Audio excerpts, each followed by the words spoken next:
I'm in a space where who I teach is also really very similar environments to the environments that I'm in, right? So I'm coaching, but because I'm coaching, I'm always around coaches, not just from coaching people, but because I'm in high level masterminds of people that are coaches. So I'm literally learning as every level as I go up.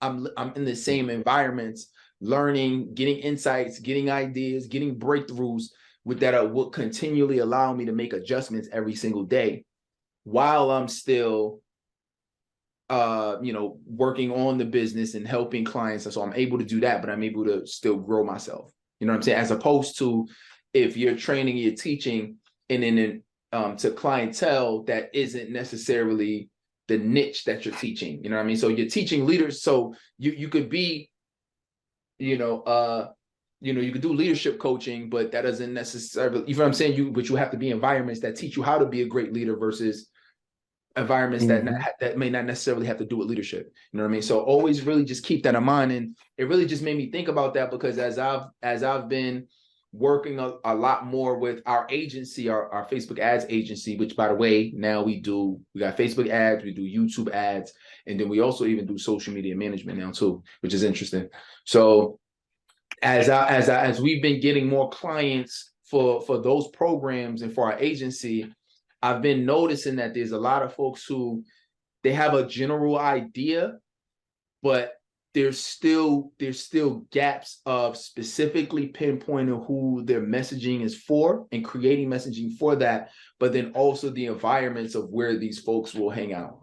And my question is, if our goal in business one of our goals is really to find our ideal clientele and provide value consistently in a way where they will potentially do business with us and we'll be able to transform and change their life, how much of your week are you spending in those environments? The majority of the people that I help are usually they're experts and or coaches or speakers, right? Which is really what experts are. It really doesn't matter, but you're an expert or whatever. So most of them are like experts and or coaches, but they're in the middle. They're really at the beginner stage, or really at like beginner or maybe intermediate the most, right? For a majority of folks, beginner is just like, y'all haven't even started yet, or they are like, okay, well, I've started, but I'm just getting motion and I'm not making any money. Or they're in a place where it's like, okay, I'm making a few hundred or a few $1,000s, but they haven't really scaled yet, right? So just to make terms easy, they're not at six figures yet, right? I wouldn't really start saying you're advanced until, at least in the business side of it, not that you don't know what you're talking about, just in terms of the development or maturity of your business, at least until you start hitting six figures, right? That means that especially what you're doing is working, and it's working consistently at a high level, minimum at six figures, right? Once you start getting into 8, 9, 10 grand a month consistently, that's how you know you got a process that's like, okay, I know I got a system that's working consistently. Right. So, but when I started running the agency, so when I started promoting and marketing the agency, I realized that I was marketing a lot to my current subscriber base who can't necessarily afford it. Right. And this is the point that I'm making, is that we have, and at the time, I don't want to say it on here because we have some folks who might say, because the investment is definitely going to change, right? Because we have it at a very affordable rate right now for us to manage your Facebook ads. However, what I am going to say that is, when I looked at the amount of people who can afford it versus who can't, minimum, what I've learned is, if you're at least at six figures or preferably multiple six figures, is really where I see folks can start affording it, or seven figures. So we got a couple 7-figure clients right now, right? And then some multiple six. But what I've realized is, okay, well, then that's the audience. But I was spending my time marketing to people who weren't my ideal clientele, although I thought they were. And although it's in the same niche, every niche has maturity levels. And this is something you want to think about too, especially depending on how much you charge, right? You got beginners, you got intermediate, and you got advanced in your niche. And you got to really figure out, how do you know who you're talking to? Not, I got a general sense of who I'm talking to. How do you know? How do you know if somebody's a beginner? How do you know if somebody's intermediate? How do you know if somebody's advanced? When it comes to revenue, how do you know? If you're working with military leaders, well, isn't there different rankings, right? So you got different rankings, right? And your rankings, whether it's tenure, how long you've been there, or I don't know, different positions you've been to, I don't know, right? So I'm using that as an example. But whoever your ideal clientele is, you got to know where they, how to identify who's in what category. And then when you're marketing and promoting your services, are you marketing it and promoting it to the correct group?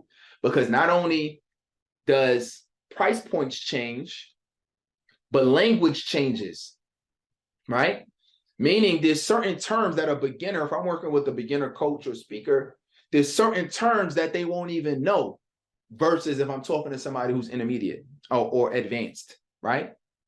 There's so many calls that we've been on, and I mentioned CRM, and they're like, what's a CRM? I mentioned landing page. It's like, what's a landing page? And now, if you've been in this, you understand what these terms are, right? But there was a certain point, all of us, when we all started, it's for everybody, when we all started this industry, we didn't know what some of these things were. So when you use some of this jargon, depending on who your audience is, you might use the jargon and it'll attract a more advanced level client, because it's like, okay, obviously if they know the jargon, they must be in the industry, so that can help you. But if you're using industry lingo jargon, whatever that looks like for your niche, and you're trying to attract beginners, what is that going to do? It's going to discourage them. That's going to make them say, oh, this is too advanced. They're going to dismiss it immediately. So what I've learned in business is, and this is just more of a general thought in addition to what I just mentioned, is that people that are in different progression stages of their business like to be with people in that group. Usually beginners don't like to be with people that are super advanced, because that makes them discouraged and like, everything is over my head. I can't do it. I'm overwhelmed. I don't know what to do. I'm discouraged.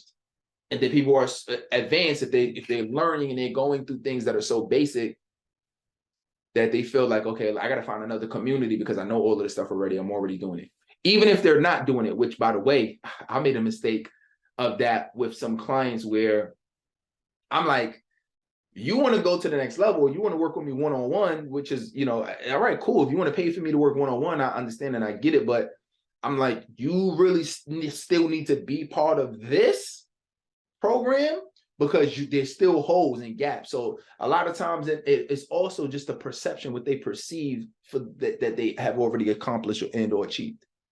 So a lot of big insights, but all of that is centered around the conversation of really knowing who you're talking to, who you're helping, and making sure that your price points, making sure that the messaging of who you're trying to attract matches that.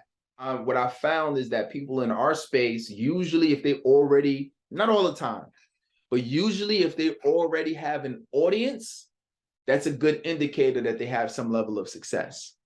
So what are some examples, right? So who are we targeting now for our agency? So we're targeting, let's say podcasts, hot podcasts, right? So if you're owner of a podcast that has, some level of success, that already, a lot of times that mentions, or like, let's say if you have sponsors, right? A lot of beginners, they don't even know how to get sponsors, they don't know how to do it. So if you already have sponsors, if you already, you got your podcast running, you might have X amount of episodes already. So that could be a good indicator. Listening to some of the podcasts where I can actually just from listening to it and listening to some of the things that they're saying, usually people estate their credibility. If I'm listening to a podcast, they usually estate, people that they've helped, things that they've done. So that usually you can pick up every episode, okay, based on what this person is saying, okay, they're not necessarily they're not spring chicken, right? It's ain't something that they just started. They have some level of credibility there. So really, I'm looking at like top podcasts, especially in the entrepreneurship lane, because when I go to them, I can say, okay, well, what is your Facebook ad strategy look like? Oh, you don't have one. Let's have the conversation, right? And not only can I help them and they can become clients, but also they have an audience. And this is, I used to never think like this, like 3-4 layers deep, right? So whereas don't just do something just to do it, do something that has multiple benefits to it. And which is, I'm like, yo, when I noticed that that's how, like you could become successful way more faster. So not just go get a client just to get a client. Why don't you get a client that you can also get a client, that you can also get exposure, that you can also get referrals, that you can also get credibility, that you can also so that's what I thought about is like, okay, because think about who needs ads. I can go to any professional services.